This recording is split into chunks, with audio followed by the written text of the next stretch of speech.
Дали МНР тргна во предизборно прегрупирање на дипломатијата според партиски интереси? Извори во Министерството за Алфа велат дека поименувањето нови амбасадори, при што имаше повеќе скандалозни решенија, во моментов се случува стратегиско престројување на дипломатските војници кои треба да го раководат секторот на надворешната политика во наредните неколку години. Со тоа, сегашните кадровски решенија би требало да ги држат дипломатските конци во случај владата на Заев да биде поразена на изборите. Извори од МНР велат дека наскоро со мандати во странство ќе бидат наградени и лица кои го пишувале новиот закон за надворешни работи. Билјана Сековска наводно требало да замине во Австралија.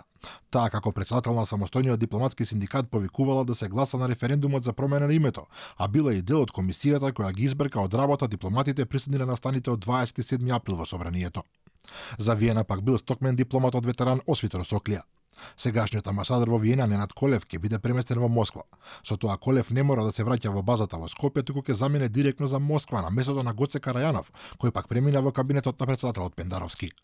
Предходно Алфа веќе објави дека за амбасадор е номиниран Оџата Џемаил Чупи, поранешен кандидат за градоначалник на Дебар, како и Мишо Докмановиќ, кој спротивно на законот за МНР наводно има двојно државјанство. Според истите извори, целата операција ќе биде завршена веднаш по брзото усвојување на законот за МНР со донесување на подзаконски акти, како што се правилниците за систематизација на работните места и за внатрешна организација. На тој начин Димитров, односно коалицијата СДСМ-ДУИ, целосно ќе стави под своја контрола македонската дипломатија.